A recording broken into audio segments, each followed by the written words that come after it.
Good evening, everybody, and welcome to the August 15th Board of Education meeting for Arlington Heights School District 25. I call the meeting to order. It is now 7:09, I believe, and we just finished up our superintendent search meeting, so thank you for your patience as we transition to this next portion of our meeting. Lana, would you please call the roll? Scapalato. Here. Jogi. Here. Cerniglia. Here. Michael. Here. Faso. Here. Olenichek. Here. Neerman. Here. Thank you. Please stand if you're able for the Pledge of Allegiance. I pledge allegiance to the flag of the United States of America and to the republic for which it stands, one nation, under God, indivisible, with liberty and justice for all. Thank you. We're going to be starting with we have no recognitions presentations today. We'll start with board communications. Are there any updates, board member updates? I feel like the one is obvious. Greg, do you want to talk about it? Go for it.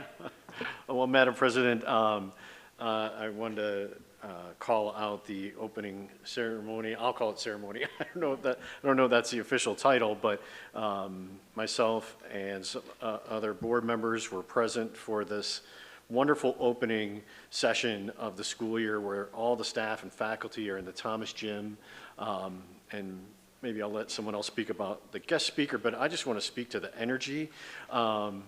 It is such a hopeful, energetic, positive event, and you could tell because it took, I think, minutes to get everyone to a place where we could actually start the event, because everybody's talking and excited to be together. And boy, if we could bottle that, and keep it, but and this isn't the only year. I experienced the same thing last year. So knowing that these individuals are making things happen in our district, impacting lives, it's a wonderful event to be a part of, and so excited for all of those people to then make a difference in those kids' lives this year. Thank you, Greg. It was a wonderful event. Go ahead, Madam President.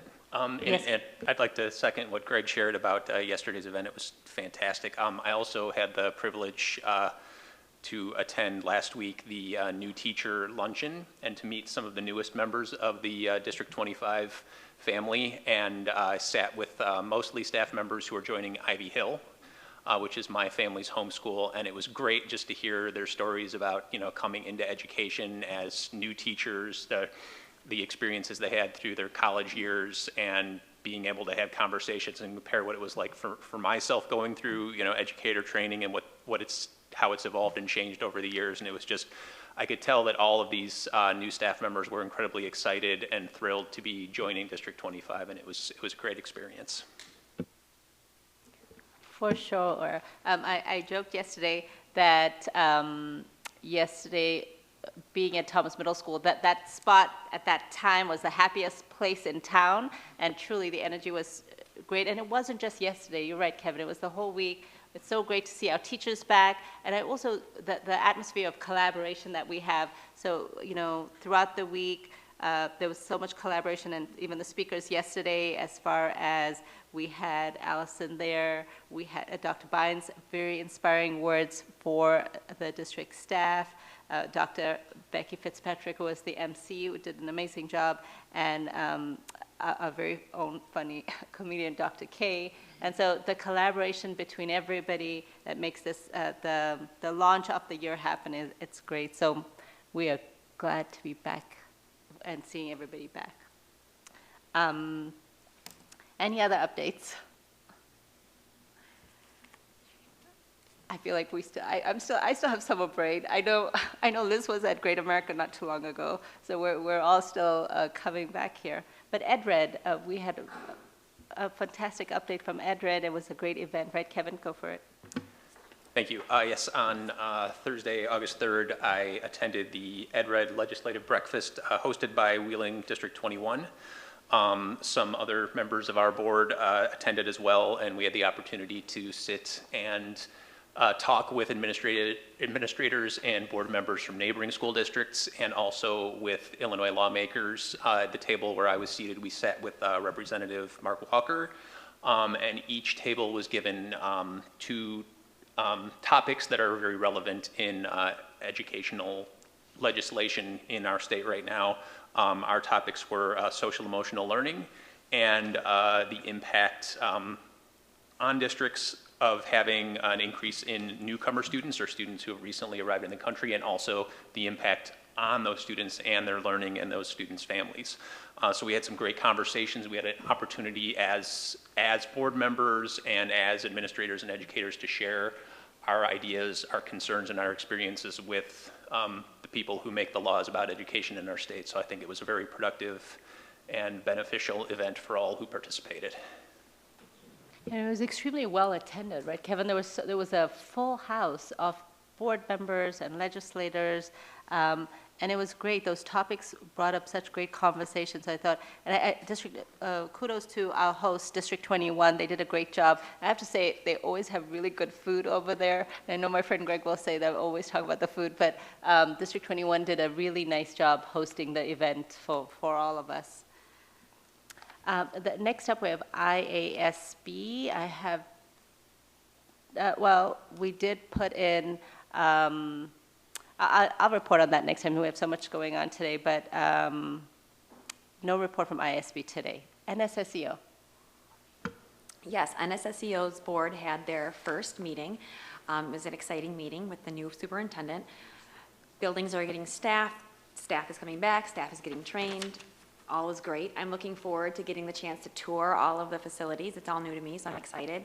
A fun outing coming up. The Mount Prospect Chamber of Commerce is having a golf outing, and a portion of the proceeds will support mini grants for NSSEO's micro business program. This is a cool program. Students with disabilities learn the necessary skills to own and operate a business, including making and selling their own creative products. So if you are a golfer or you're interested in sponsoring, or you could probably just ride along and cheer if you want, I would check that out on the Mount Prospect Chamber of Commerce's website. Yeah. Thanks, Liz. Going back to IASB just for a minute, I want to remind the board that on August 29th, IASB liaison will be coming to conduct our board training and kind of evaluation. So that'll be on August 29th, and we're looking forward to have you all there so that we can move forward and continue to focus on good governance. What time is that meeting again? I have it on, we all have it on our calendars. It is at, yeah, August 29th. It will be 6:30. Correct. Yes. We're still finalizing if that's in this room or an alternate place. We should know that soon, and we'll let you know. Okay, thanks, Lori. Okay, now's the time for community input. And I want to remind our guests today that the opportunity to speak to the board is provided for members of the public who have a comment to make about the business of the board. The board appreciates hearing from stakeholders and values your thoughts and questions. As the board strives to make the best decisions for the district, public input can be helpful. In order for the board to reserve sufficient time to conduct its business and to operate its meeting in the spirit of civility and decorum, speakers are expected to follow these guidelines. Number one, address the board only at the time provided on the agenda and only after being recognized by the board president. Number two, identify yourself and be brief. Your comments must be limited to a maximum of 3 minutes. The board may shorten this allowed time in order to conserve time to allow the maximum number of people the opportunity to speak. And number three, please be respectful and courteous, and the board requests that you not make statements that are personally disrespectful or condescending to members of the board, staff, or our guests. The board typically does not respond to comments or attempt to answer any questions during the public comment period, but we do listen intently and appreciate the input from our community. And as always, if you put your email, we will be in touch with you. Our first speaker today is Susan Clark. Welcome, Susan. All right, thank you. the advantage of sitting down. My name's Susan Clark. I'm a representative of the Be Smart program, which is a program dedicated to gun safety education in our communities. I appreciated the chance to talk about the SRO program this evening, which I know is going to be a topic on the agenda. I know it's a continued discussion on expanding the SRO officer program and includes new and dedicated full-time staff on the campus. The program is great. SRO programs can be great. They help keep teachers, parents, and children navigating through difficult social challenges, and that's important. But there's a couple big items that we need to keep in mind as we consider this. One is that currently these officers are planned to be armed when they're on the campus full-time, and the other is to make sure that the program has clear metrics to determine if it's working as intended so that our money is spent wisely, and that we reflect throughout the agreement that we are meeting the metrics that we've set out in advance. So I really want to focus, though, my comments on the fact that the officers would be armed. Research shows that cases where guns have been unintentionally discharged in schools and people got hurt.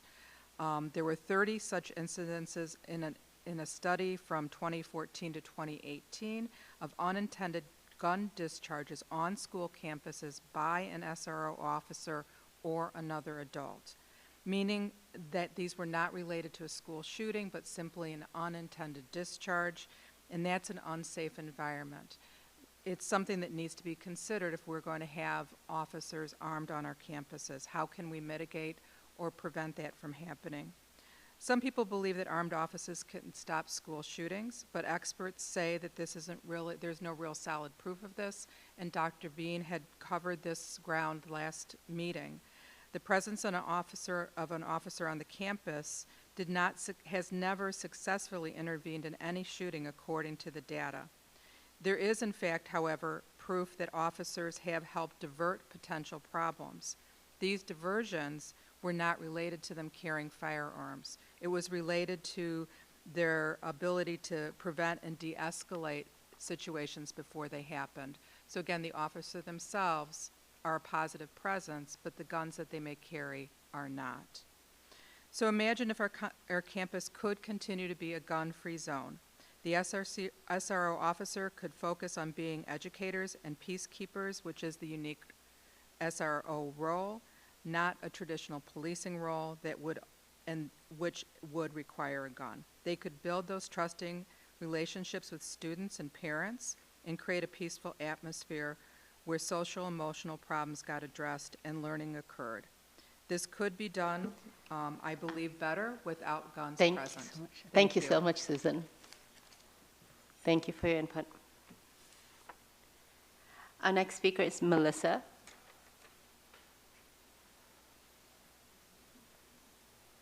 Melissa Kerr speaking. Hi, welcome, Melissa. Arlington Heights Memorial Library, Arlington Heights Park District, and Elementary School District 25 all have their board meetings on Tuesday evenings. The last D214 board meeting, they voted to have a class action suit against Facebook. They claim that Facebook has addictive algorithms that harm their students. I spoke out against it. They shouldn't waste their resources on that class action suit, especially they still have a link to Facebook on their website. And why do you have property tax money invested in the Bank of China? Is that money insured? Divest from the Bank of China. And implement a volunteer program where adults can volunteer in the classroom and help with reading and math skills since they are declining. Thank you. Thank you.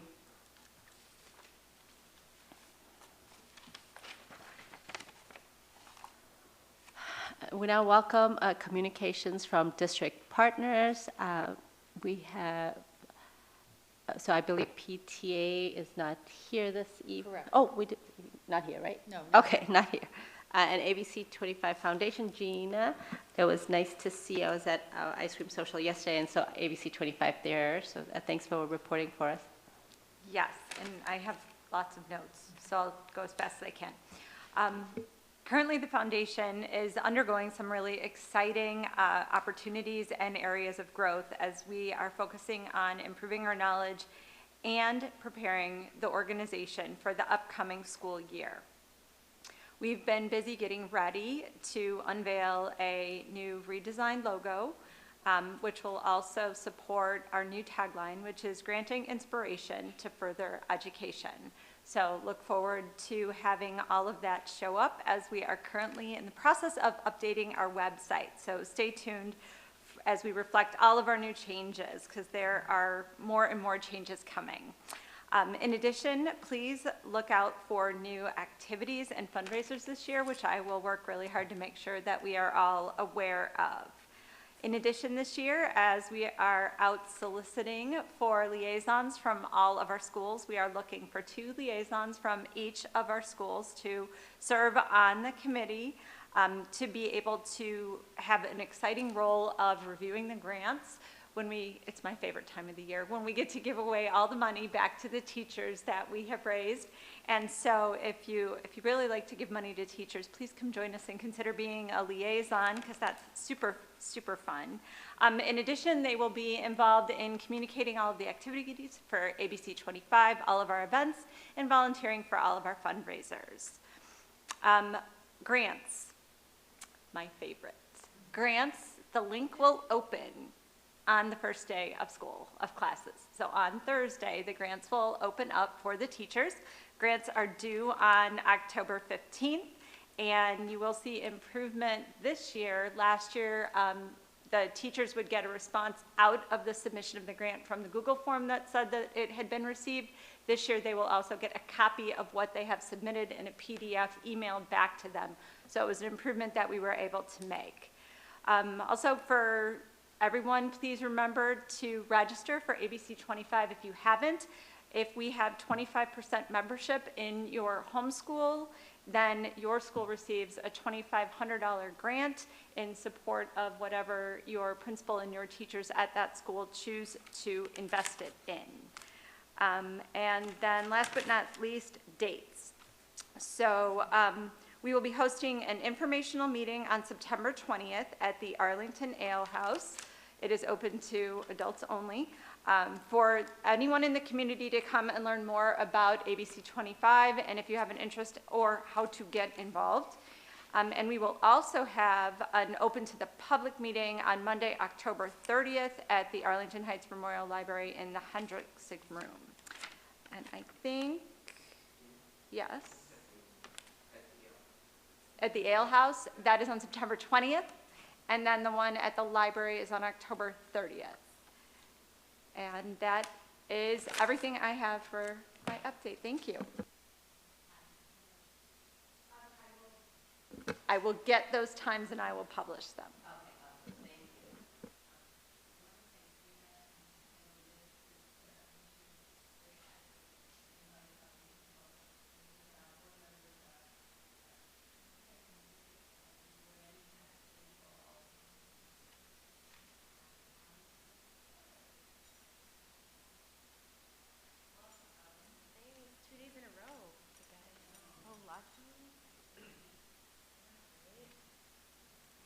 Okay, thank you. All right, good evening. We are excited to be on the cusp of another fabulous school year. August is an interesting time for teachers. We go from here to here, literally in a day. So since August 1st, we have had many things going on here in District 25. So much magic happens before the students arrive. Since August 1st, 2 new teachers, 5 teaching assistants, a clerical assistant, 3 food service employees, 3 tech facilitators, and 1 building support tech have been hired. New teachers have been trained. I left out the luncheon, but we did have a new teacher luncheon, which is weird that I left it out since we, hosted it. But anyways, new teachers have been trained, Share 25 sessions were held, and valuable information was provided to our new staff. Instructional night at Windsor already occurred, giving parents an overview of the instructional programs there. Schools have given countless new student tours and tours for new families as well, led by our very seasoned 5th graders in many of our buildings. CPR training has taken place. PTA, there they are, has delivered the boxes of school supplies, waiting for students who have ordered them. So that's my classroom alone right there. They're waiting in the classrooms to be unpacked. PTA is also busy planning back to school events in all of our buildings as well. We have already had a band concert. Cross country is up and running at both middle schools. Over 170 students are participating and have been attending early morning practice at 6:45 a.m. How's that for dedication before school starts? Students will be coming to buildings tomorrow to drop off supplies and meet their teachers and see their classrooms for the first time. Lockers have been set up at the middle schools, and these first 3 official days back at school for teachers have included inspiring speakers about bias, training for our revamped math curriculum, and the new hubs for science and social studies have been introduced. Teachers are working together to finalize schedules and plan intervention groups. This was today. Last-minute repairs are taking place all over the district, and boxes are being unpacked with all of our new curriculum materials. Inspirational bulletin boards are up. There's just a few, waiting to inspire those students who will be walking through our doors for their very first day of the 23-24 school year on Thursday, and it is only August 15th. So the race is on. Oh, here's one more bulletin board, sorry. The race is on. That's like a finished classroom there. Have a great night and a great first day to all of our teachers and students. We're looking forward to a great year. Thank you. Thanks so much, Allison. If we weren't tired before we got here, now we're exhausted. With all the work that you've been doing, we feel the energy. That is a lot of busyness going on. So thank you to all our staff for being in this race to Thursday to welcome our students. We now have the consent agenda, which is an action item. Please could I have a motion?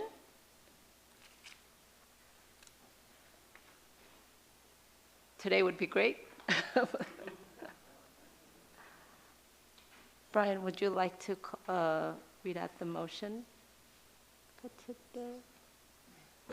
I'm putting my friend on the spot. I recommend the board Yes. Madam President, I recommend that the Board of Education approve those items in the consent agenda as follows: the personnel report and addendum to personnel report, the treasurer's report, the invoices, the regular and closed session meeting minutes of July 11th, 2023, the project authorization exhibit 1, 2023 capital improvements, the project authorization exhibit number 2, 2023 capital improvements phase 2, project authorization exhibit 3, additions and renovations at multiple schools phase 1, project authorization exhibit number 4, additions and renovations at multiple schools phase 2. Okay, great. Thank you, Brian. A second, please. Second. Thank you, Rich. Lana, could you please call the vote? Jogi? Yes. Cerniglia? Yes. Michael? Yes. Vaso? Yes. Oliniechek? Yes. Neerman? Yes. Scapalato? Abstain. Thank you. We will now go to business and finance. And our first topic is crossing guard locations for 2023-2024, which is an action item. Please could I have a motion? Madam President, Yes, Greg. I move that the Board of Education approve crossing guard locations as presented for the 2023-24 school year. Thank you. A second? Thanks. Thank you, Rich. Stacy, please could you provide information on the crossing guard locations? Yes, thank you. This is an annual agenda item. Typically in the spring, I meet with the village and the police department, and we go over the crossing guard locations as the village provides the funding for the crossing guard services while we do the hiring of the employees. As we've seen in the past, it's getting harder and harder to fill these positions. Typically, they're anywhere from a half hour to the most an hour in the morning, and then that same amount of time in the afternoon. So it's difficult to find somebody who wants to split up a work schedule like that. And just based on the current job environment with everybody struggling to find employees, it's harder and harder for us to fill these positions. So while we've had a couple locations in the past that haven't been filled, beginning with this school year, we have another 4 locations that we cannot find a crossing guard for. We work with the village. They've tried to communicate it out in their ways as well and aren't having any luck. So we are at a point where we'll just be communicating that we don't have individuals to staff these locations and communicate that to our parents. So in the information, you can see there are 4 locations that will be unstaffed. Arlington Heights Road and Park, and actually in the agenda it says will be staffed for 2 days a week. That guard has recently notified us they've taken full-time employment and won't even be able to do, she was planning to do 3 days a week, now we'll be doing 0. So that will be completely unstaffed. There is a stoplight there, and that typically would be South Middle School students crossing. Park and Highland, which is now a 4-way stop at the corner by South Middle School. Windsor and Minor, which is right outside of the NSSEO school. And Thomas and Harvard, which we lost that guard last year and was unstaffed for a number of months last year. So you can see the positions or the locations will continue at this point. We used to have full staffing for crossing guards plus a sub-list of 4 or 5 individuals who would be willing to pick up a morning here. We have 0 sub-lists and we have 0 applications, and we have these vacancies. So again, you can see the locations at this time. We are staffed, but know that should we have additional resignations of our guards, we struggle to find anybody to fill those. Okay, thank you so much. Any questions, comments for Stacy? Madam President? Yes, Greg. Stacy, so when staffing the locations, is it, do we prioritize based on safety profile for that particular intersection, or does it depend on really where people are willing to be? That's a great question. Thank you for asking it. So in the past, when we were fully staffed and had subs, we did prioritize based on locations, and there is a point system that qualifies any location for a crossing guard that we've used in the past.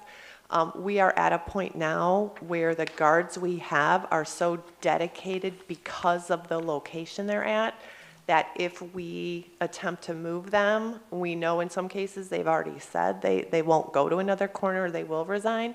So we are at a point where we will staff the locations based on the fact that we can fill them, not based on the point system of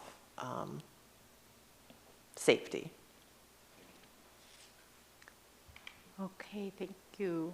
And Stacey, if anybody wants to apply for these positions, they are posted, so they can go to the district website, to the personnel and planning site where all of our positions are open. I do believe our principals will communicate to their staff if we have any staff members whose schedule, such as a teacher assistant, aligns where they would be able to do a crossing guard duty before or after school. We have communicated in the past. We'll do it again this year as we've had turnover in that staffing area as well. So if a teacher assistant wants to leave school and pick up a corner and is able to do that with their schedule, we would certainly be willing to put them into these positions. So yes, at this point, we will accept any applications that anyone wants to submit. okay, great. So anybody who's here, anybody's listening, you'll make Dr. Brian Kay very happy if you apply for these positions, and our students, of course, will be thrilled to have you. Madam President, I apologize. Yes. I do have another question, or Go at least for it. an observation,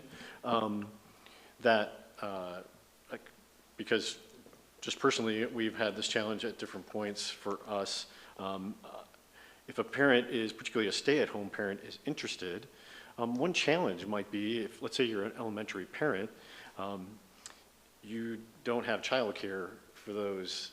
The playground doesn't open until 8:50. I'm thinking of Patton, right? But if you would have to be at your post at 8:35, and your child would have to stand there with you, and and the same at the end of the school day. I'm just wondering, if there's, I'm just going to offer that as a challenge that some people that might be in the pool of availables, but that's the block. And if there's any partnership with CAP at a school, that might open up some people that would go, yeah, I could do that now. So just an observation. Thank you. Good idea, Greg, thank you. Okay, seeing no other questions or comments, Lana, could you please call the vote? Cerniglia?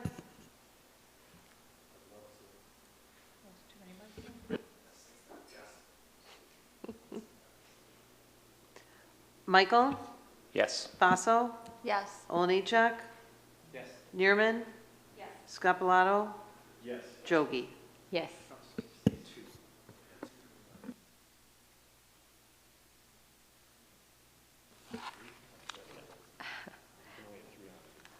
Okay, the next item is also an action item. Can I have a motion, please?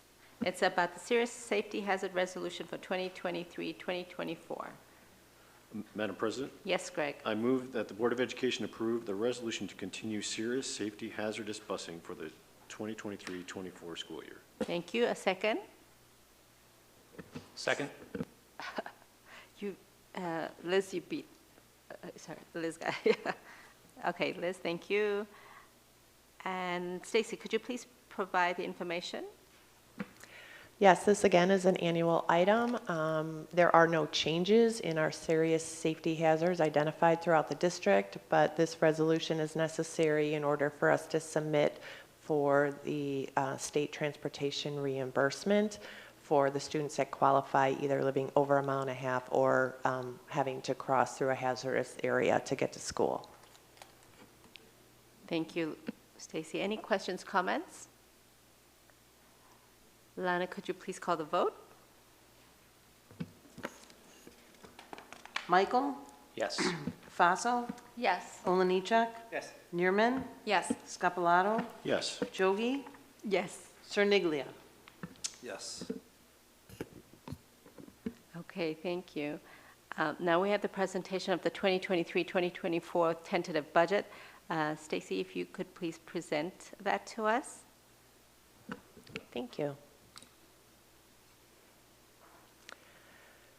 So in preparing for the 23-24 school year budget, the assumptions that were made on the revenue side at this point, CPI for the 2022 levy was 5% and is 5% for 2023, and the board will vote on a tax levy later in this school year. We have been informed by the village that TIF 5, which is the Town and Country Mall and South Point Mall locations, has run a surplus now for 3 years, which by law means a surplus distribution is required to taxing bodies. So they intend to distribute about $1 million, of which 37% of that comes to District 25. So I have budgeted for that surplus distribution, and I have planned for those funds to go into the capital project fund in an effort to support the interest expressed at prior board meetings of funding future capital projects. I anticipate a 99% collection rate, and you'll see with the revenue by fund, there's reallocation by fund based on where we levied the taxes back in December.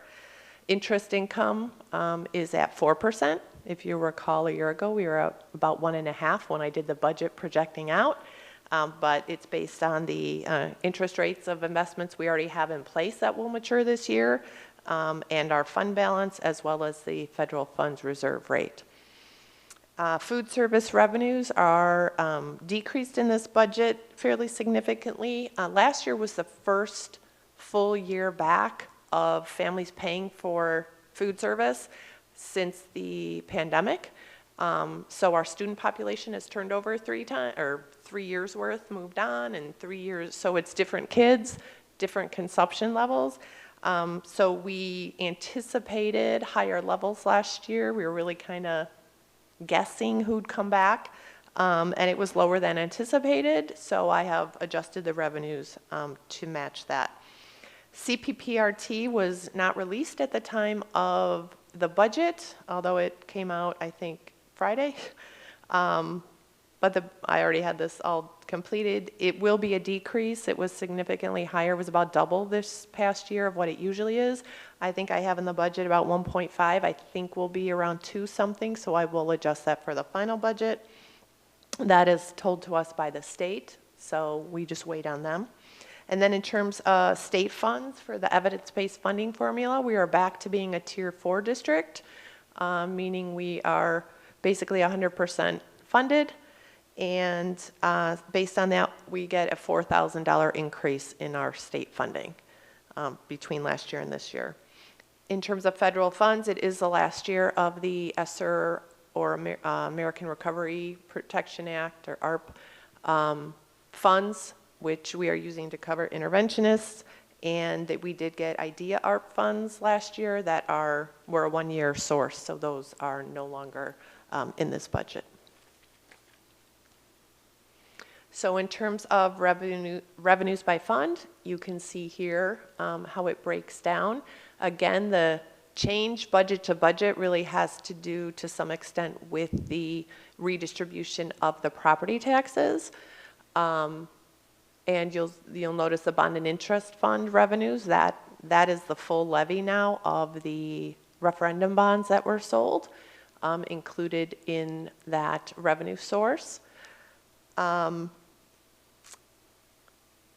See, the O&M fund is where the CPPRT goes, so that's why that fund shows that larger decrease, because some of that is due to CPPRT.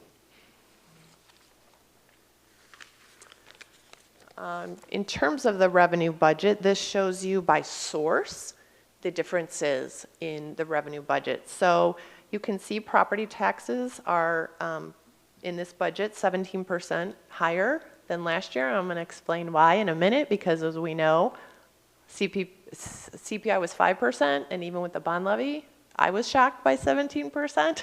So I had to kind of walk myself through it. And I'll show you that in a second. Again, interest income is up based on investment rates and fund balances. Food service revenue, as I indicated, has gone down. Our textbook fees are based on student enrollment, less our free and reduced percentages at our school. Tuition is based off our summer school program and our Children's Circle early childhood program at Greenbrier School. In terms of other local revenues, that decrease is mainly due to when we sold the bonds, there was a $928,000 premium on the bonds, which was considered local revenue last year. Obviously, we don't have that going into this year, so that's the majority of that decrease. The rentals income is tied to the lease agreements we have for Rand and minor schools, and the inflationary increases that are built into those agreements. So this then details out more specifically what the differences are in the revenue sources. So again, $12 million in an increase in property taxes surprised me even. So I laid it out in this chart here, and it might be difficult to see, but you should have access to it in board docs. Because our taxes are issued on, a property tax levy is for a calendar year, but we're on a fiscal year budget. We sold bonds in 2022, and it was on the 2022 levy. The spring collection, which is the first collection of 2022 taxes, because the county clerk hasn't done any calculations yet, that spring of 23 tax distribution that we received was 55% of the 2021 levy, which didn't include the additional money for bonds. So the fall collection of 2023 will be 100% of that bond first collection. Then it goes back to a normal year. So that's why the tax increase looks so much more on our books. It's because all that first tax levy of bond proceeds is coming in the fall of calendar year 23. Hopefully that makes sense. Then some other major changes again, CPPRT there's the half, it's down 1.5 million. The bond proceeds obviously are not in this current year budget. A lot of the ESSER funds and federal funds that we received due to the pandemic are gone, but for one more year of ESSER 3. Again, broken down just by type of revenue source and the specific impact between this year's budget and next year's budget. In looking at the revenue budget, excluding bond proceeds in the 2022-23, which would really distort it if I had them in there, you can see that property taxes continues to make up over 80% of our revenues, and state and federal taxes continues to make up about 9 to 10% of our school district revenues. In terms of our expenditures, the personnel plan that was approved in the spring is incorporated into this budget with about $623,000 of new staffing. Personnel costs are based on the negotiated agreements that we have with our various Teachers Association and Custodial Maintenance Union, and otherwise tied to CPI as voted in the spring. Health insurance costs are capped for the board at a 6% increase, which we anticipate at this point will happen come January. No pension shift incorporated in this budget at this time. And we do anticipate a slight decrease in our IMRF employer rate come January from 8.23% to 7.84%. Otherwise, other than what I'm highlighting, the budget is cost neutral, meaning no automatic inflationary increases or adjustments made over last year. The tech plan does incorporate about an additional $500,000 over the typical because of needed infrastructure, switches, and things like that. That was planned in the 5-year forecast. As happened with the food service revenue, less sales, therefore we're going to be planning to buy less food this year. We didn't collect on the revenue side, we don't spend on the expenditure side when it comes to the food service program. So a decrease there based on anticipated consumption. And then we know based on our bus contract increase of around 10%, the bus and as well as our taxi costs are reflected with the increase in this budget. We plan to continue with our district vehicle replacement. However, we're still carrying from 2 years ago, the $140,000 for our food service vans that we need to replace because we can't get them. And $84,000 we are carrying over for our dump truck and facilities that we had tried to get this past year. We couldn't get, so carrying that over plus 2 additional trucks and facilities that we need to replace for this year.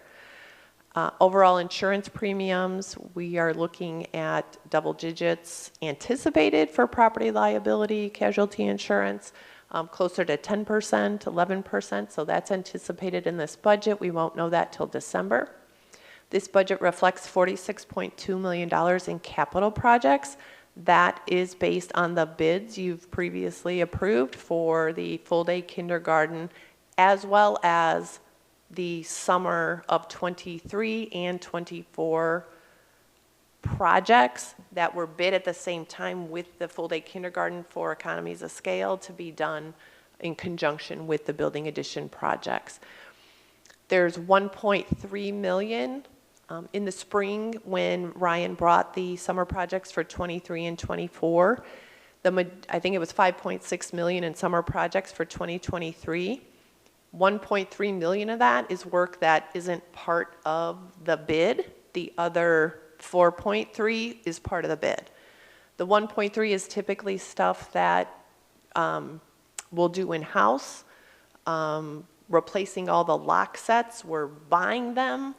We're doing all the school lock set doors. We're buying them through this money, but then our guys are doing the install. So it's work like that that wasn't bid out as part of the projects. The debt service now includes the payments starting on the referendum bonds, and I have included in this budget starting to transfer again our working cash interest now that we're actually earning interest, transferring that out of working cash to the capital projects fund, as well as this budget reflects transferring $3.5 million out of our operations and maintenance fund to our capital projects fund, again in the interest of funding future and storing that money aside for future capital projects. And as always, the budget reflects contingency in the case we need to hire any staffing. We always include $325,000 for roughly 5 certified staff, 6 TAs, because if students move in or move out or needs change, we need to be able to have money to have the appropriate staff to service those kids. And then a flat $100,000 of contingency in the ed fund, which helps when we get our grant final allocations in November. They usually increase, therefore I can take money and move it into the grant program so that we can spend it by doing budget transfers, or in the case that some unanticipated event came up that was not anticipated in the budget, a major legal cost or something like that, that contingency would cover that. Otherwise, those contingency funds remain unspent in the budget, stay in reserves. So reflecting that, similar to the revenues, here is the expenditures by fund. So you can see the majority of the increase, the total increase is $40.7 million. The capital projects fund budget is $46.2 million. It was $9 million last year. So the majority of that increase is due to the capital projects, and the expenditure budget without the capital projects is $3.8 million. So without capital projects, the overall expenditure budget increase is 4.2%. Again, changes in our expenditure budget reflected not by fund, but by type of expenditures. You can see broken down salaries 5%, which reflects CPI very closely. Employee benefits based on a 6% board cap, and then construction obviously significantly based on what we project of the bids that were awarded to be spent by June 30th. Slight increase in special ed tuition, and then the additional cost of the debt in full for the referendum bonds.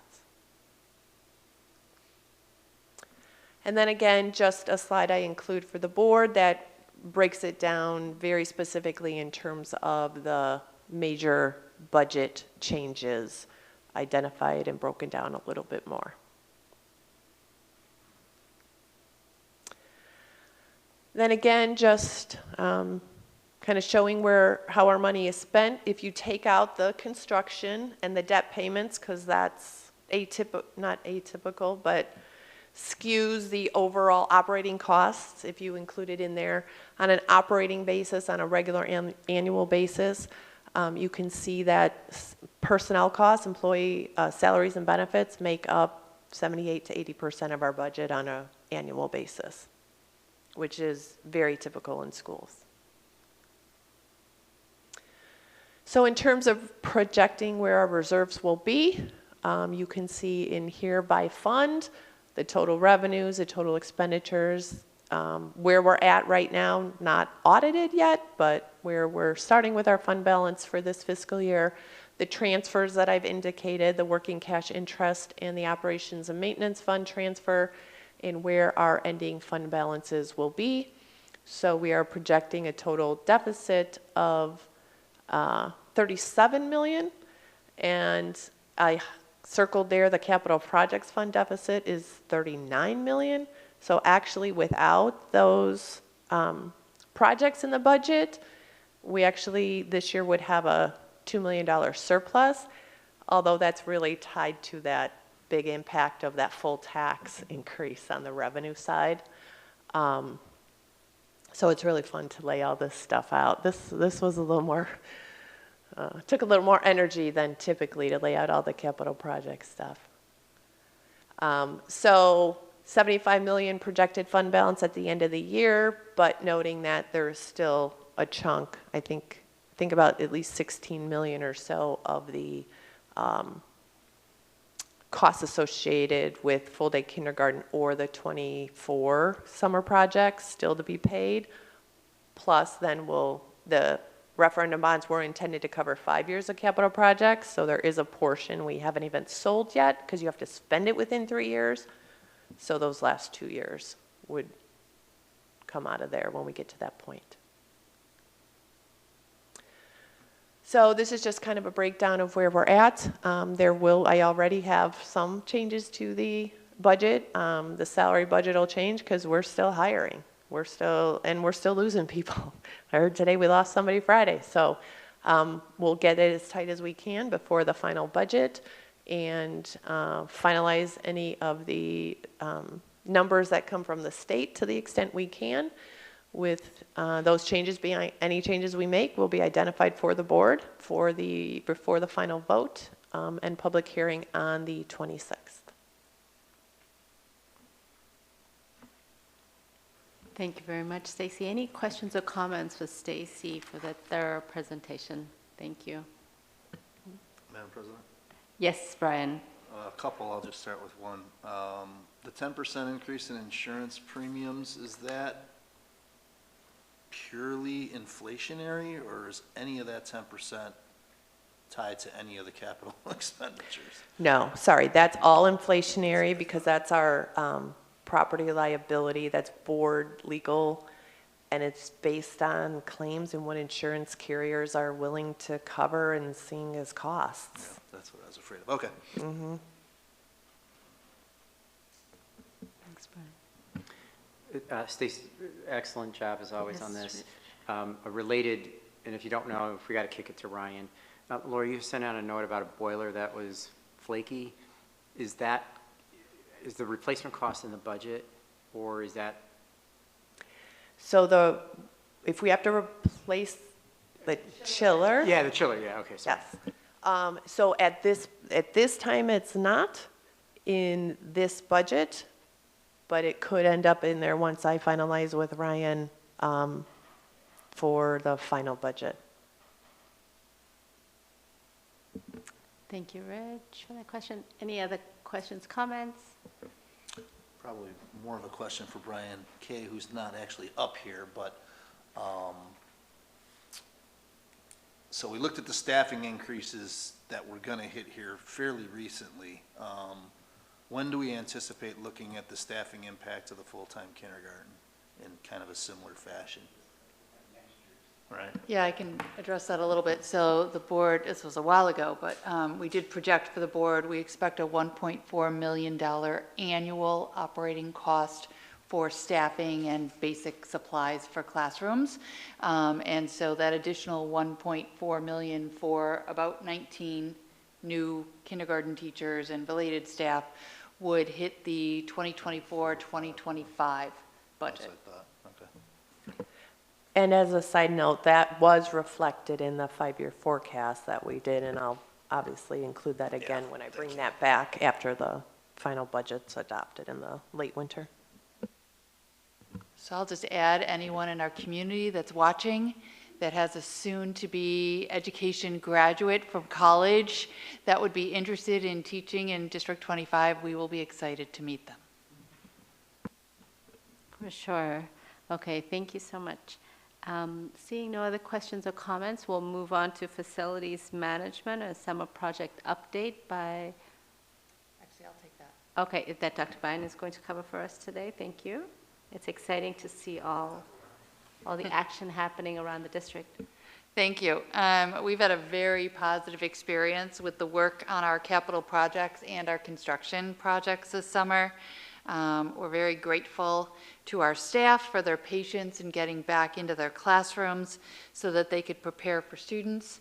I want to highlight for the board, especially Westgate School, where we renovated the north end, the north wing of Westgate, doing the galvanized piping and the ceiling tiles and the lighting and the flooring and all of that as a part of the capital projects. And so that north wing, we had some teachers who, for the first time, were able to get into their classrooms last Wednesday and some last Thursday. And that's into classrooms where they had previously packed up every single item. So they walked into rooms just on Thursday with 40, 50 boxes of things they'd packed up. A little slightly different configuration in the room as the cabinets may have been relocated, things like that. And they've been working really hard since then throughout the weekend to get everything back into a space so that a classroom is warm and welcoming for our students. Along with that, our facilities crew, we just have to give them a shout out. They were here all weekend, all hands on deck at Westgate, our facilities, operation managers from all of our schools over there helping out, making sure that everything is ready. Many of our administrators also there throughout the weekend, seeing what we could do to help. Our teachers like to come in and really create a welcoming, ready space for instruction. And they have. Those rooms will be ready, but it was many, many, many late hours of a lot of people. And so Westgate looks amazing on that north end, and we just appreciate the extra weekend and time that many people have come to get those classrooms ready for our kids. Our projects have been completed as expected, and we have a great start on construction needed to host full-day kindergarten. I want to emphasize our projects have been completed as expected. I say that every time we do projects, but it's not an easy task. It takes a lot of leadership, a lot of coordination. Stacy, Ryan, our principals, our construction management. It really is great proactive work, weekly meetings with all the construction managers and services, and so we're pleased that we are on time and ready to go. So Ryan has put together a short video to show you the work that's occurred through the district throughout this summer. Now this video I think he did as of last Wednesday, so there's been, like I said, a lot of work that happened Thursday, Friday, Saturday, Sunday, and even as Allison showed, some items that are still happening these couple of days, but this is an update for you at least as of last Wednesday.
So thanks to Ryan for that, and the work continues. Any questions? Thank you so much, Dr. Vine. I'll jump off by saying I love all the videos and seeing the action around all our schools. I specifically really like the flooring. The flooring all looks really good. And all this work is directly connected to our strategic plan, right, where we're talking about addressing time, space, and aging facilities to ensure an optimal learning and teaching environment. And this input was put together, right, by our whole community as far as the strategic plan. So it's great to see this, kind of all this work being done as we live our strategic plan every day in this district. Any other questions or comments? Madam President, Yes, on Liz. behalf of parents who may be concerned about construction at schools or playgrounds or what's happening, who is their best contact person with their questions? Thank you. Their school principal is their first go-to, and our principals are putting out information to their communities. Even as we start school, we're using some different entrances, different accesses, different traffic patterns. So our school principal's been putting that out, and that would be their go-to person. Thank you for asking. Yeah, that's a great question, Liz. Next up, if there's no other questions or comments, we'll go over to the superintendent report and the Freedom of Information Act. Dr. Bine? Thank you. You see 4 Freedom of Information Act requests that have been responded to. I'll just, for clarification purposes, you'll see one from Kate Smizer on August 3rd, and then again, the same request on August 9th. The reason those are there often, and in this case, is when someone submits a FOIA, if it is too large. So in this case, I think she was looking for 10 years or 20 years of information. That goes beyond the Freedom of Information Act report guidelines. So we write back and say, are you able to narrow your search in any way? She submitted a more narrow search, and that's why you see one that looks the same, but it was narrowed and then responded to. Okay, great. Thank you, Dr. Bine. And then the next topic, we'll talk about the school resource officer proposal update. Dr. Biden, if you could please report back on that. Sure. So the board has reviewed 2 presentations about the proposal for the school resource officer partnership between District 25 and our Arlington Heights Police Department. And following the board's extensive conversation on this proposal, you did ask us to share a few additional items with you for your consideration. So we've got some draft items for you to review. Those include a draft job description for a District 25 school resource officer role, a draft memorandum of understanding, or sometimes districts will do an actual contract, whatever we title that, a draft of what that arrangement would be between the police department and District 25. And you also asked for a view of our middle school principals on this proposal, so we shared some input from them with you. I have reviewed several job descriptions, several contracts, agreements between police departments and school districts, and many resources related to memorandums of understanding for school resource officer positions. So I've utilized components of those that fit the needs of our role and gathered input, of course, from the police department and our District 25 administrators. So we present these to support you in your continued discussion. Should the board want to move forward with that school resource officer proposal for the future, we then take these drafts and take them to legal and make sure that they align, all T's are crossed, our I's are dotted, and then bring back a contract or memorandum of understanding to the board for approval. But I didn't want to put in the legal cost at this point until we knew the board's directive to us on how to move forward.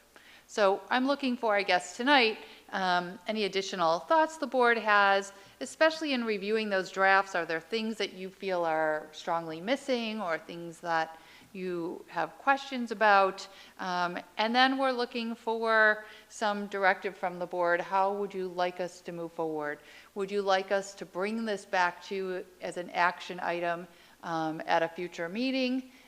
In what capacity? The full proposal of 2 full-time resource officers, or we talked about options like 1 full-time resource officer split between the 2 middle schools or some other arrangement, or the board may also say, yeah, we just are not ready to move forward on this, so we don't need any other research at this time. So I'm kind of looking for, again, any questions or thoughts you have on areas of a memorandum or job description, and then how you'd like us to move forward. Thank you so much, Dr. Bine, for all the additional research. As the board has deliberated and put in a lot of time into this topic to make sure we make an informed decision. So thank you for giving us all the data we need to do that. Any questions, comments from the board? And I have some too, but I'll jump in after my colleagues. Rich? Go ahead. Madam President, so Yes. I get, I can, at least my view on it, of where I stand right now, my thoughts on this is, I can understand, potentially the role of an SRO there. But what I'm really struggling with is, would not the funds that, if we think a role there is necessary in each of the middle schools, is not the fund a better use of funds more into a social worker or something of that nature that can intervene directly? We've heard things where they can de-escalate, do certain types of processes. Well, isn't that what a social worker should be doing? And so wouldn't those funds be, if we feel there is a need, then wouldn't those funds be better sent or better spent on a social worker that can interact in a much more professional manner based on their qualification skills than a police officer would? That's my opinion. Thanks for those thoughts, Rich. Any other questions, comments? Madam President. Yes, Greg. First, I want to call out Dr. Bine. I really appreciate the detail of the work put into the documents you shared with us. I feel like they really reflect and addressed the either concerns or thoughts that came up in our last discussion. Particularly for me, the detail surrounding the evaluation of an SRO expansion, both the SRO as an individual and also as a program, and memorializing that in the documentation, particularly calling out that a tool would be collaboratively created. So a lot of details in there that I appreciate. I have a larger topic, but I just one piece that I would still be interested in, and I don't know that the documents you shared would be the place, and I don't know the place, but would be interested in understanding how we could memorialize kind of the other side of the equation if we were to expand the program, and even if not, because we have SROs currently. I think it's easy in having this discussion to forget we have two already. And so I'm interested in how do we memorialize our staff's training in how best to utilize that resource and the cautions that go along with that. And there is a call out in here. There's actually so I wanted to mention that. It is in there, but I'm talking about from the staff side. And I don't know how that comes to us, but rather that it's not just a discussion point, but rather it's part of the staff training in an appropriate way that you guys determine. Rich's question, thank you for bringing up that question, because for me that highlights the challenge in discussing this topic. This topic came to us as an elective decision, as an option, right? A lot of times, and I would maybe even venture to say that most times when things come to us from staff, an expansion of a program, it's based on a need. But that, and it was also not positioned as a decision that we need to make based on safety. So I'm willing to take both Dr. Bine and Chief Pecora at their word. So then, how do we make a decision that is truly elective? When I talk to community members, and you reflected this, Rich, is if we have money to spend to the tune of almost $250,000 a year, why is this the place to spend it? And what I want to be clear, I'm not trying to debate the possible benefits of an SRO program, why staff might be interested in adding those at the middle school. That's not what I mean. What I mean is, what is the context if we are going to add additional funds that are, I'll use the word discretionary, what is the context for spending them? Rich's question highlights that. But I'll throw out some areas that I would love to learn more about. And I mentioned this last time, but physical health, relationship building, mental health, discipline, safety as related to both emotional and physical, emergency readiness, SEL, like all these things. And I'm just throwing them out so you guys know where I'm talking about. I'm not saying we need to hear about all those. And before I've talked about data, and Dr. Bine, please correct me if I don't want to misspeak, but we've talked about that. We don't have discipline data that is driving this decision, but discipline data or other data that we might use in evaluation after the start of a program could provide a baseline for understanding where we're at today. And then also relating, so what context should we view this? What are the financial implications or financial information related to those other programs, whether it's social work or psychologists or SEL programs, that we should understand and go, well, now that we see this picture, this is the way we'd like to advocate for or approve at this table, because there's a question of degree in front of us. And that doesn't happen often as well. And then how does this connect? We've heard how it connects, and I think we all understand how it connects to our strategic plan, but does it connect to the work our action teams did, a year or so ago? Are there unresolved goals in there that if we have discretionary funds, we should be talking about and would influence whether we decide no expansion, some expansion, or both 2 SROs? I wanted to highlight for all of you at the table 2 instances where we have sat here and used data to make decisions that weren't maybe where your gut was leading you before. And I'll use my experience, and it was when we talked about funding for summer school academic review classes. If you had asked me without data, I would have said, let's vote for it.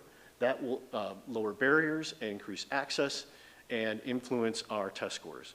But then we looked at the data and understood that when weighing the data and everything and the cost, that that wasn't necessarily the direction we wanted to go.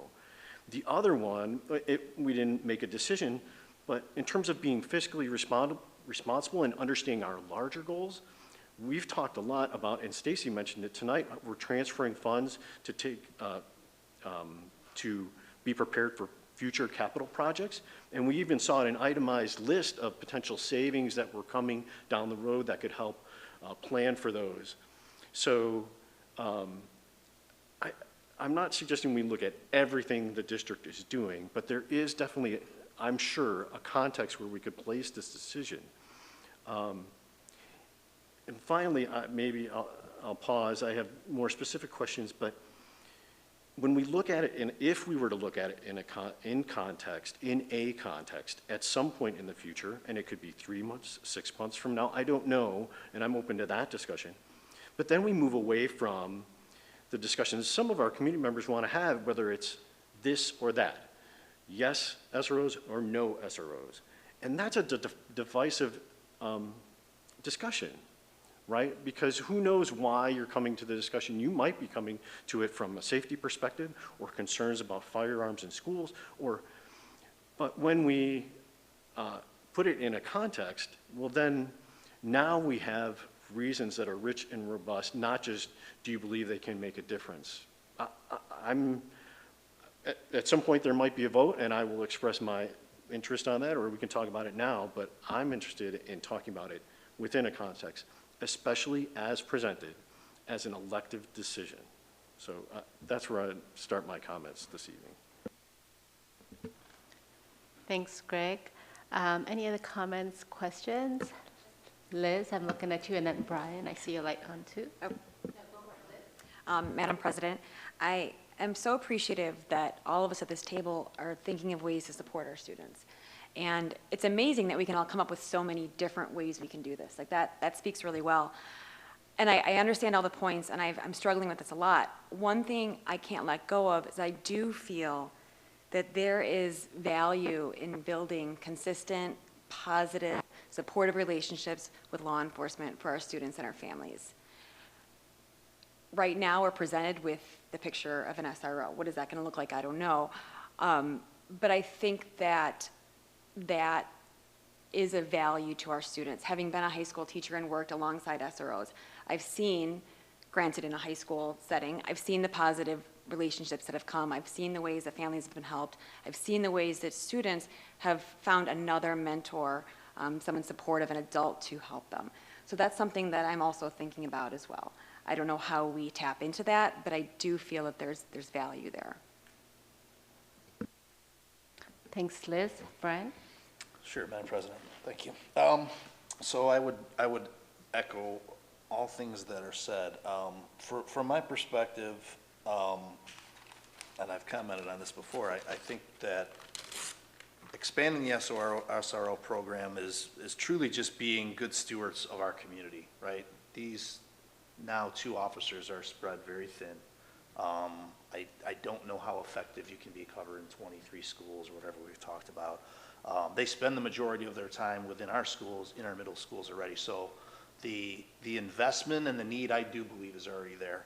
And I do think that Dr. Bine and our friends over at the police department have done an excellent job of outlining the benefits. The benefits are huge upside of the benefits.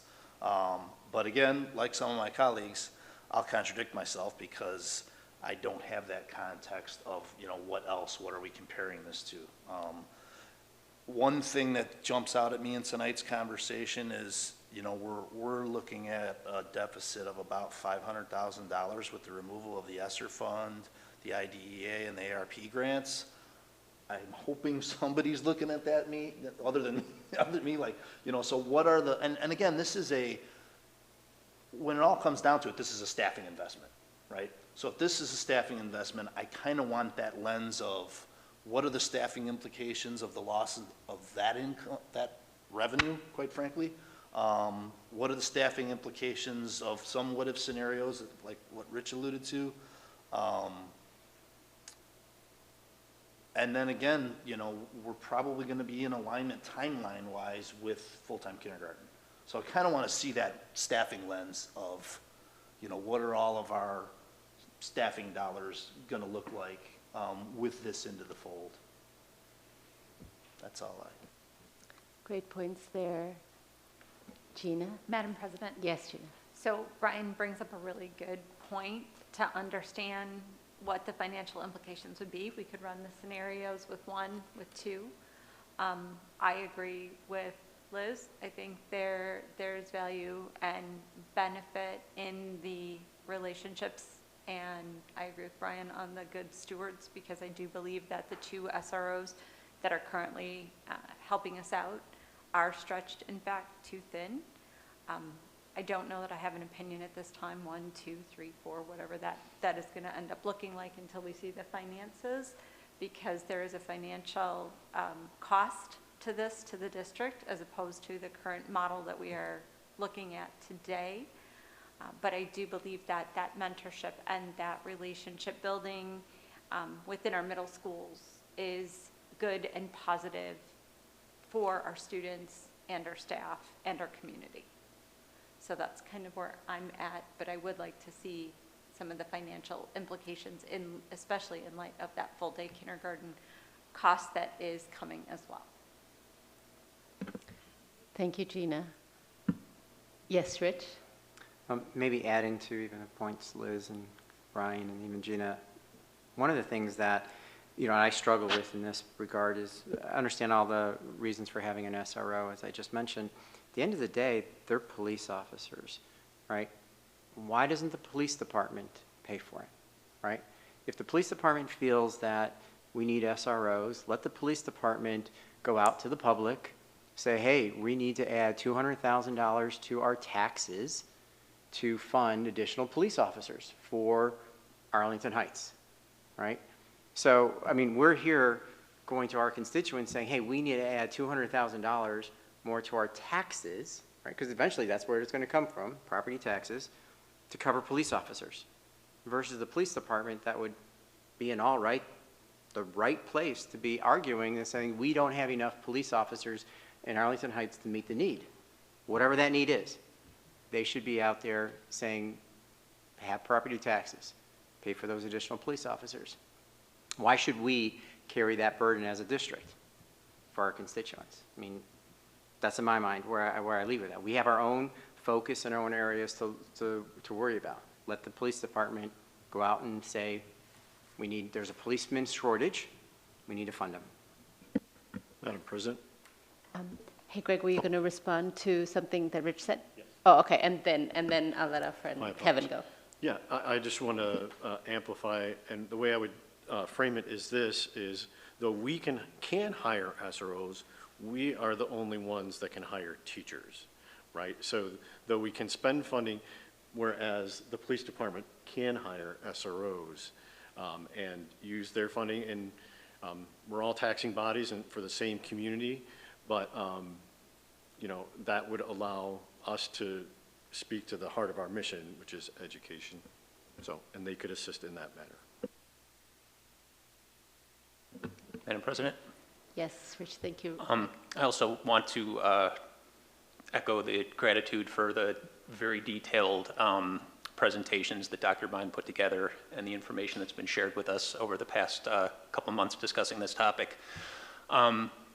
Granted, I've been on the board a very short time, but of all of the items that we've discussed, whether voting on them or not, this has already been the most challenging for me to grapple with where I stand on it, and I still honestly don't know where I stand on it. Because like Greg, you mentioned earlier about having kind of a gut reaction versus a data-based reaction, and the first time we saw this on our agenda, I knew where my gut was, but I wanted to hear what other people felt.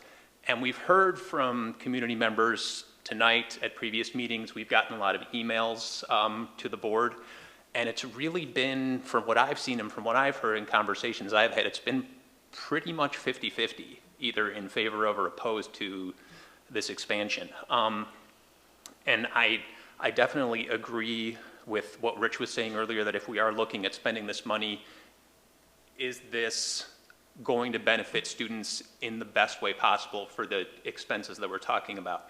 Would that money being used to hire 2 social workers or 3 or 4 new teachers or psychiatrists or other types of services be more beneficial or be equally beneficial but in a broader spectrum and to more of the students in our district? Now, I don't know, because that's where the data has to come in versus just the visceral response to the idea. But I do very much, I very much hear and I very much understand the concerns of parents about topics such as firearms being in our schools, because that is a topic that is a concern of mine, and that is something that even my own children have brought up concerns about in the past. So that is something from the feelings side of things that definitely is weighing on me, but I also know that there's a lot that I still need to know about this before I can make an informed decision.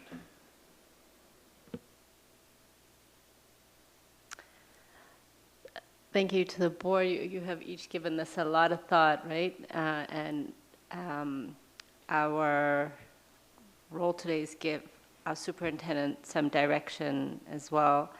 But this definitely is a topic that fills me with conflict as well. As I'm really conflicted about it. You know, Dr. Bine has shared the benefits to enhance the existing program we already have, right? We already have SROs in our buildings. And they bring a lot of value, and they will, amplifying this program, you know, extending it will add more value. However, I also hear what Brian is stating and Regina stated about what are the financial implications here, and is this the right time to do this? Even though it is a value, so I'm very conflicted about it. So I do feel that Dr. Bine has given us, you know, we've asked for data. Dr. Bine, not once, not twice, 3 times, has come back to us with data. So I asked my colleagues at this point, I heard Kevin say, you know, that the data would help. So if we're looking at data, what data would be helpful that has not already been provided to us? I know there is the list, but if you could provide that, maybe that would clarify things for Dr. Bine.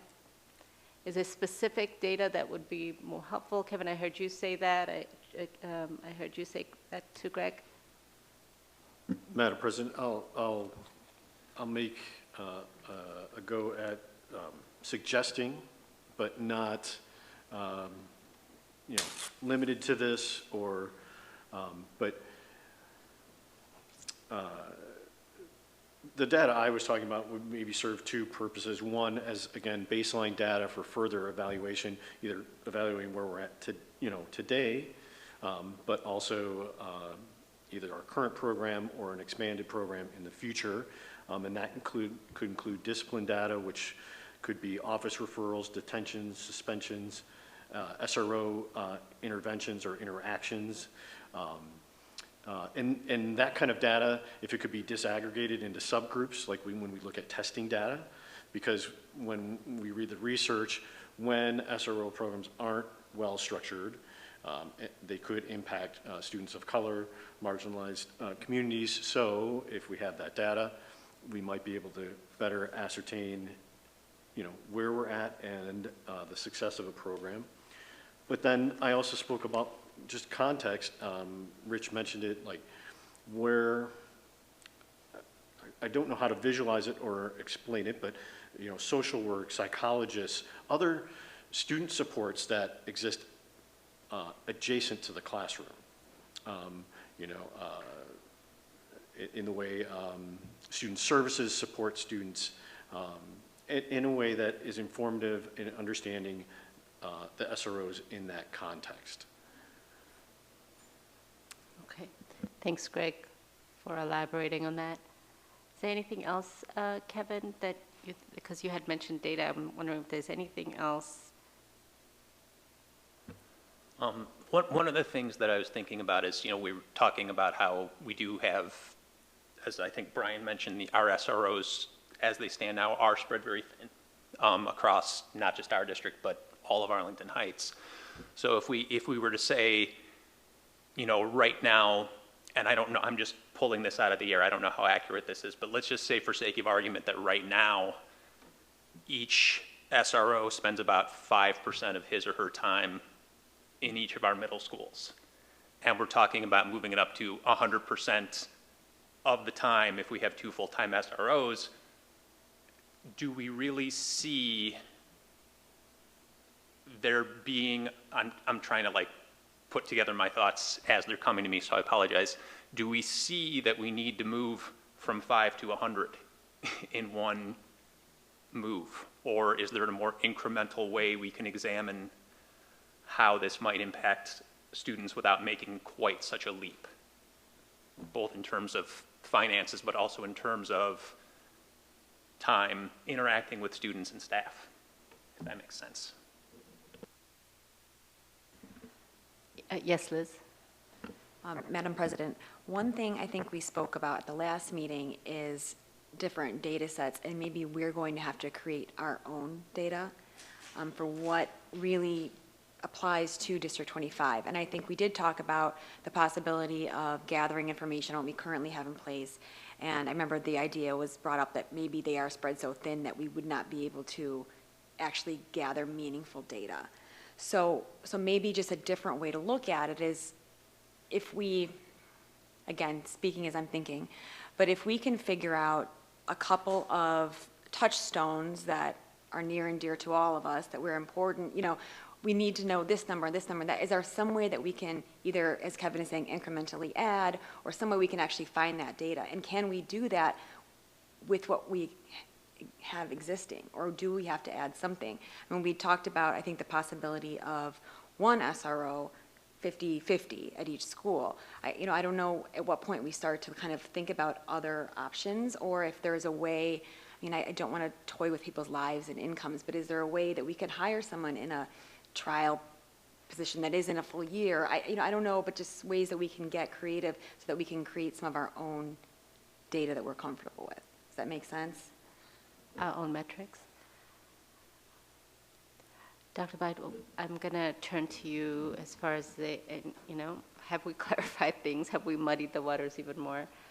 Let me just share a couple of thoughts from questions that were posed.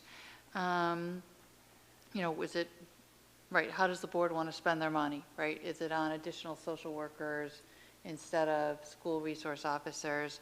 And a reminder, right, would we always love more social workers? Absolutely. The board did add social workers to the middle school a couple years ago. And then the difference, right? Why SRO instead of social worker, psychologist, those positions, is the SRO has our community connection, right? We're talking about a position that can interact with kids out in the community on the weekends and at night and with their families and are involved when 911 calls happen or other things happen and makes that connection homeschool, right? That's the difference, really, the largest difference in an SRO position is it's helping these kids when they're having concerns in the community, have a safe person to go to 24/7 to the police because they've built relationships with the police in the school. So that's really kind of that part of the essence of that we need to remember. Lots of great questions that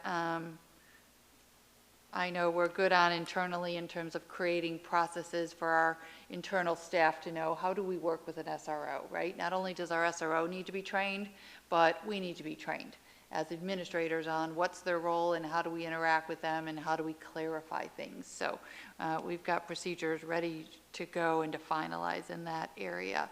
The question about, right, why would School District 25 spend the money, right? $250,000 possibly if you went to 2 full-time resource officers a year. Why would we do that and not the police department?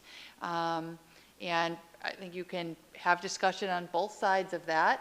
I want to remind the board, we are the only school district I have found anywhere that currently has school resource officers that we pay nothing for. Currently, the 2 school resource officers that serve our 9 schools and then another 10, 15 around us, right, are paid fully by the village.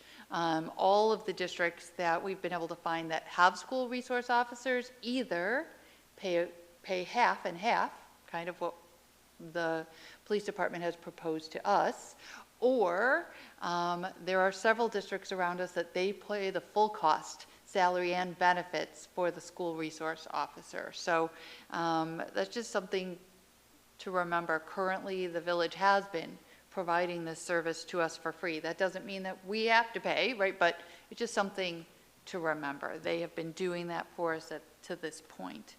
And then in terms of like what's the impact? What's the financial impact? Stacy, jump in if I'm speaking incorrectly. It'll be a little like you're like, what's the financial impact if we do school resource officers, knowing that we have full-day kindergarten, we have social workers, all of that.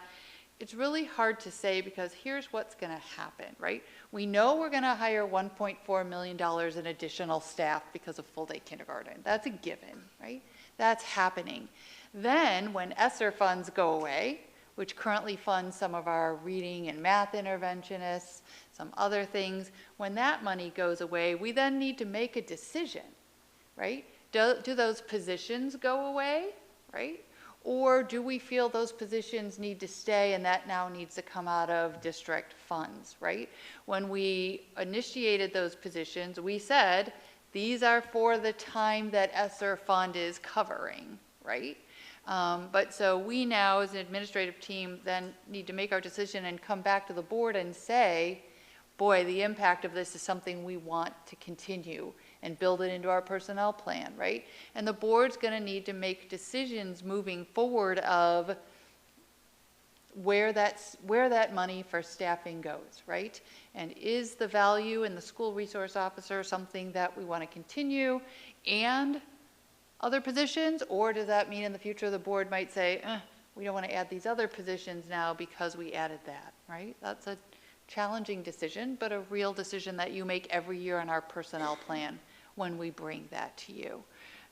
Stacey, is there anything from a financial projection side? I mean, it's, if you do 2.0, it's $225,000 a year out of our fund balance, right?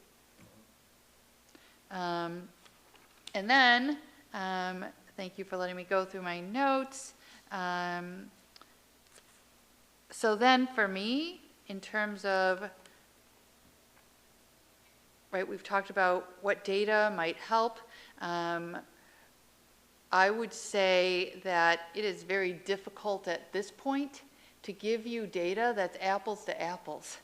To give you data from school resource officer positions that have been in the district for, I don't know, 15, 20 years and have morphed over time, but have been fully funded and kind of facilitated by the police department, and that are at our schools more than many schools, but not consistently, right? They don't currently impact discipline, nor do we expect they'll impact discipline in the future. Now, we could measure that. We could say, what was our suspension rate in 1 year? And now that if we have them more consistently, has that changed and why? It shouldn't, but we could surely measure that. But I think Brian mentioned in one of the previous discussions, we really would have to have a full-time school resource officer to create baseline data to then determine what's the impact beyond that, right? And again, other data that we could gather in the future, if we have a full-time school resource officer, or even a part-time split between Thomas and South, we could have more consistency with them here, where we could survey kids, survey parents, right? What is your interaction? What are your thoughts? Have you had an interaction? Has it been positive? What's the impact on your family? Do you feel safer as a student in your community or going to a police officer now that you've had this relationship? If we have that consistent position, we can surely create a baseline. But I feel like it's not really apples to apples to do it with the way it's structured now. So, having said all of that, right, none of this is ever clear and easy. Yeah, I guess I'm wondering, do board members feel if this came back to you next month and we had the attorneys finalize an agreement and finalize a job description, but nothing else changed, do you feel you could vote? That you could say yes or no? Or are you in a place where you're like, I would abstain, and this wouldn't be meaningful to even bring forward? Madam President, Yes, Rich. Thank you, Dr. Fine.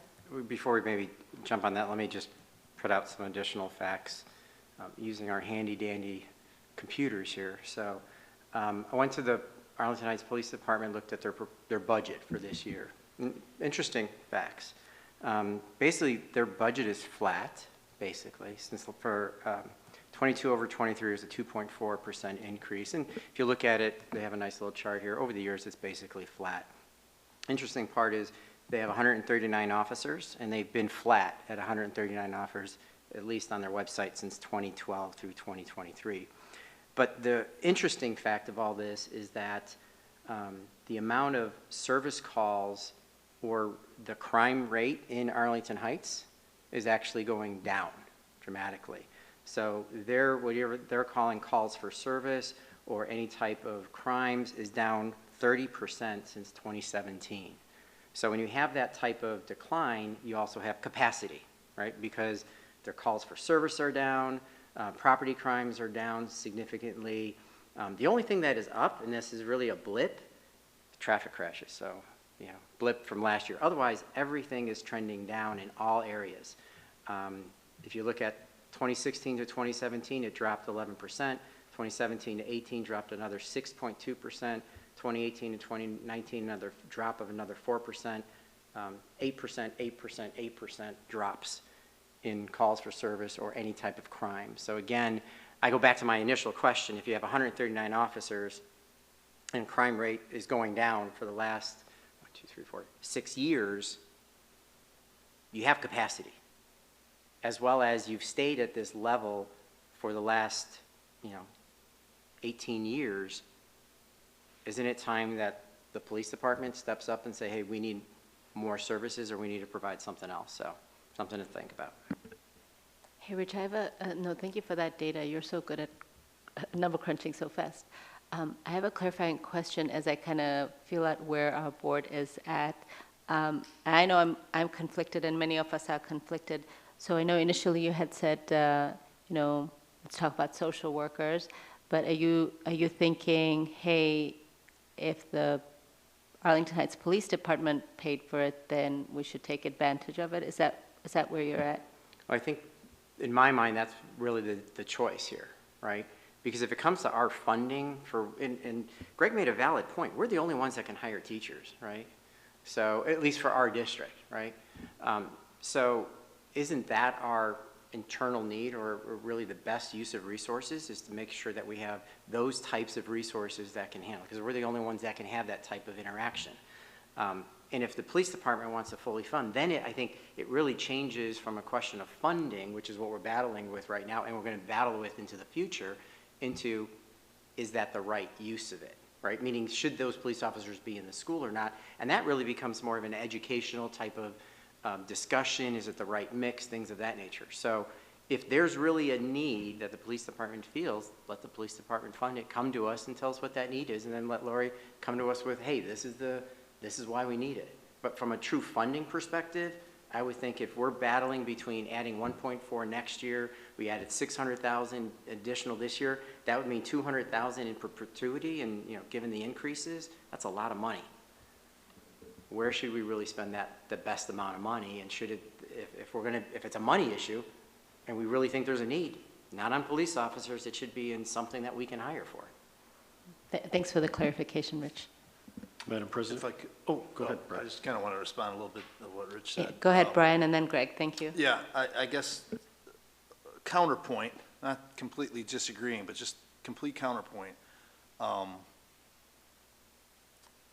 The crime prevention numbers you shared, the capacity situation, I'm not sure I wouldn't agree with that. It's I appreciate it. But we're not hiring them for crime prevention. We're not hiring them for traffic instances. We're hiring them for our children. And I like the comparison you both made about investing in teachers, but ultimately, the decision we're looking to make is an investment in our children. And I don't see that we should throw that burden back on the police department personally. I mean, I'm a taxpayer just like everybody else. Tax dollars are going to pay for this. So really quibbling about whether or not it's on the police budget or our budget, we're investing in our kids. Do we collectively think that this is an investment that's going to pay dividends for our children? And that's the decision we make here, not in the police department. So I just wanted to make sure I reiterate that. Also underscoring what Dr. Vine said about comparisons and just what's going on in the marketplace, right? Other districts are bearing that cost. So I really don't see that as an arguing point in my mind. I just kind of wanted to get back to this. I don't really feel personally that I need a ton of more data. Again, I just want to have that staffing lens. I want to have if it's discussion or otherwise, I want to know before, I don't want to make this decision now and then a month or two now we have this conversation about the gaps that the ESSER funds and the IDEA grants and the ARP grants is, I can't make that decision in a vacuum, right? Isolated. I got to look at it. And I appreciate the comment that Dr. Vine made, bringing context back to the full-time kindergarten. We and the taxpayers already made that decision, right? That ship has sailed. So I really think, like, the here and the now from a staffing perspective, I don't want a ton of what ifs, like, oh, we could hire four, of these versus two of those. It's not really an apples to apples comparison, right? I don't necessarily want to see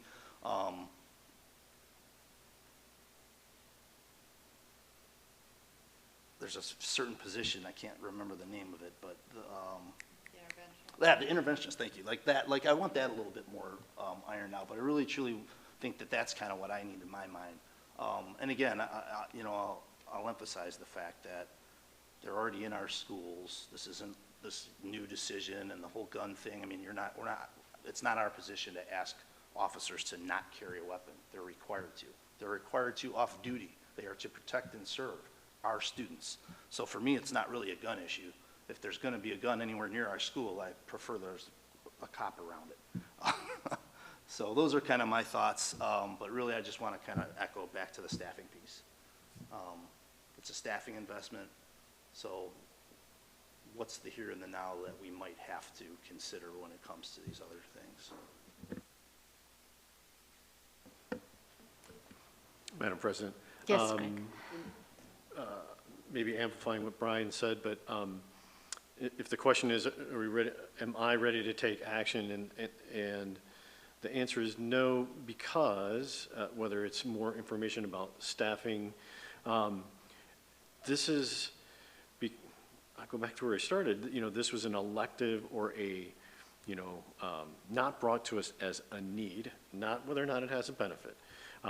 And if we make siloed decisions, if they just come to us one by one, is this a good thing? Yeah, that's a good thing, let's do it. This next thing comes up, is that a good thing? Yes, let's do it. I think if we don't have a wider perspective, and however we get that perspective, I'm open to hearing, but without that, then we can walk ourselves into either a financial or just an untenable situation where you have to make unfortunate choices about who gets to stay and who doesn't in employment. So individually, could we agree or not, or discuss the educational benefits of the, you know, and the partnership that this kind of program could bring? Sure, but it has to be in some wider, whether it's staffing, in some wider context. And I don't think we've had that yet. All the work that's gone into it was necessary and well done, but that's only part of the decision in front of us. And Dr. Bine, I would say I'm willing to learn more, and maybe that's an offline discussion between you and me, but I would like to, you know, I think I do this rarely, but push back on the, you know, because we don't have a program, we can't look at data. And maybe I'm misunderstanding your comment, but I don't think we have to expand the program to get baseline data, but maybe that's a more detailed discussion between you and me, and that's fine. Because I think that's crucial. You have to understand where you're at before you understand what you've done and if it was a benefit or not. So. Thank you again to my board colleagues. Dr. Bine, before I speak up, did you have any other thoughts? I'm happy to meet Greg and make sure that we're understanding each other, for me as well. That'd be great. We could put together a, you know, possible future staffing position considerations, you know, for the next couple of years. It would be pretty broad and could really change, but we could bring something like that to you going, here's the general topics of position areas that we know we need to consider, or we expect we need to consider for the next few years, and put that together for you to give you a sense of, you know, what other things might we be coming to saying we need to add from a staff perspective. So we could put something like that together for you in that kind of context. Thank you, Dr. Bine, for always being accommodating as we try and make an informed decision. From what I heard this evening from my colleagues, and correct me if I'm wrong, is when I look around the table and see, are we ready to make a decision next time? I'm not seeing that yet. No, I don't think so. So it seems like Dr. Bine's idea of bringing a loose staffing plan may be helpful. And in the interim, if there's anything else you think you need, please contact Dr. Bine so that she can get us everything and anything you need by the next board meeting.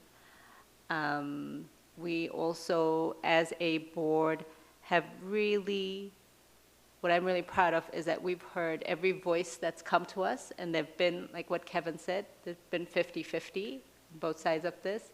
We really hear the concern about the guns in the building. We really hear about the concern about should we be investing in social workers instead. We really hear, you know, on both sides, like the research shows this, so the research shows this, right? It's falling 50-50.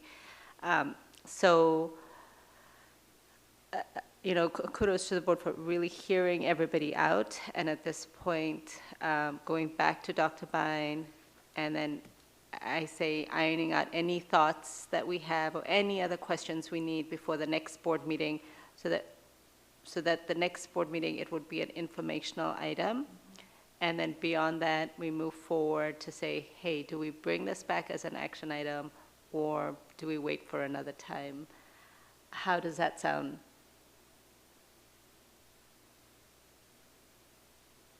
Can you, Madam President, could you say it one more time? So we're expecting that we would revisit this again next meeting? As an informational item.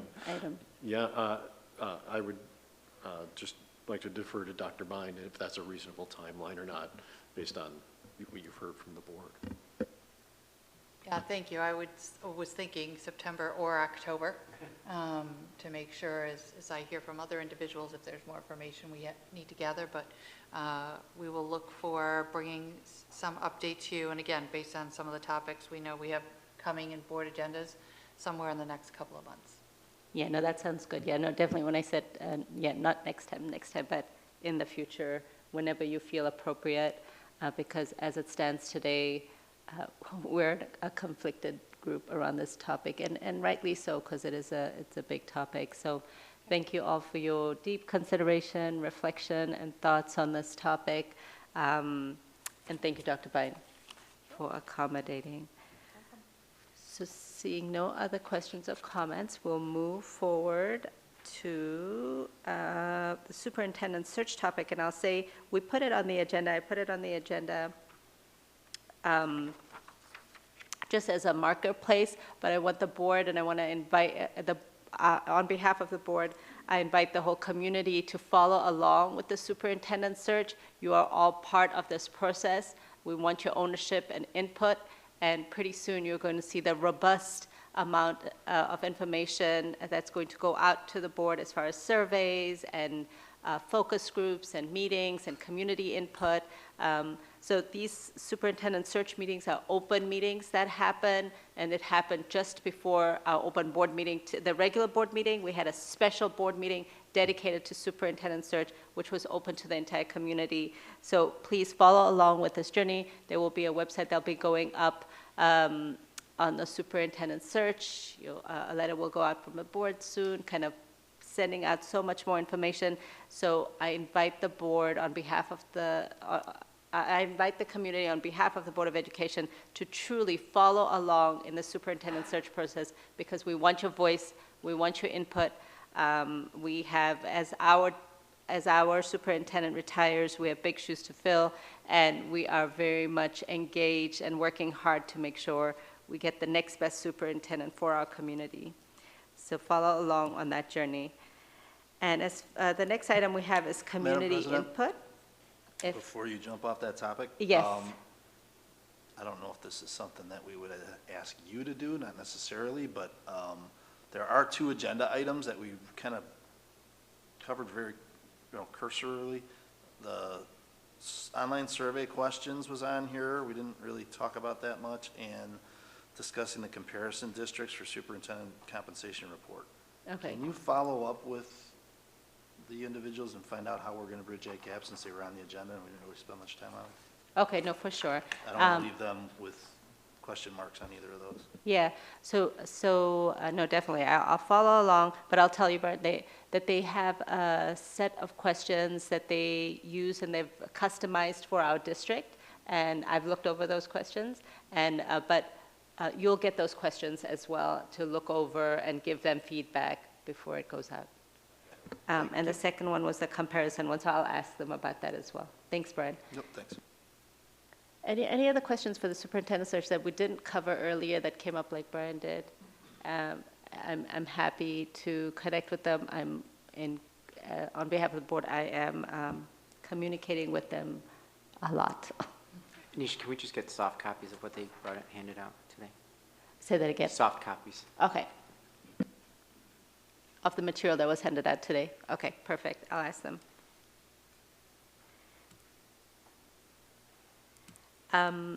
Okay, thank you. And now we're going to move on to the community input portion. I see one speaker today, Stephen Zurich. Please welcome.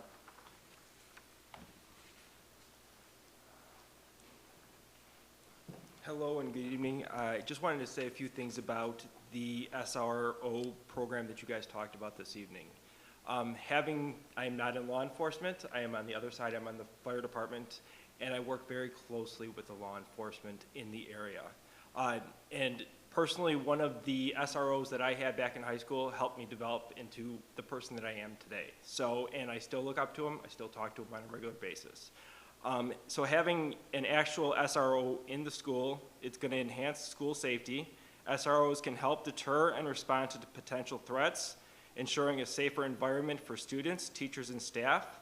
They can respond quickly to having trained law enforcement officers on campus, enabling a rapid response to emergencies, such as active shooter situations or medical incidents.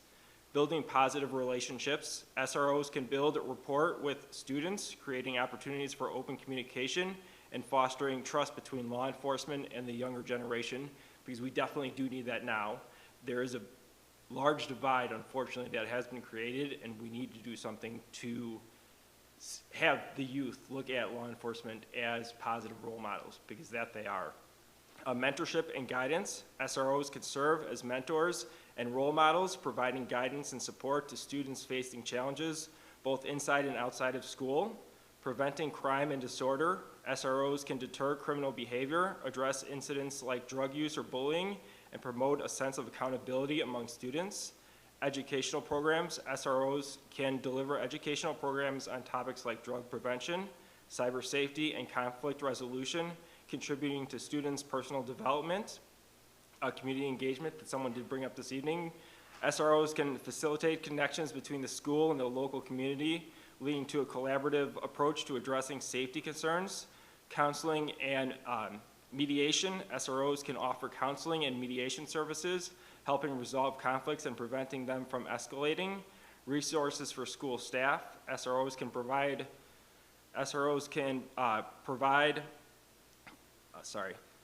guidance and training for school staff in dealing with emergencies, crisis situations, and safety protocols. Positive perception of law enforcement. When SROs engage positively with students, it can shape students' perception of law enforcement, encouraging respect for the rule of the law. It's worth noting that effectiveness of SROs can vary based on factors like training, policies, and the specific needs of each school community. Balancing the positive aspects with potential concerns such as the criminalization of minor infractions and the over-policing of certain groups is essential in evaluating the overall impact of the SRO programs. Just another thing to bring up, District 214 a few years back did decide to put 2 SROs in all of the schools, so that's another option to possibly look at. Okay. Thank you so much.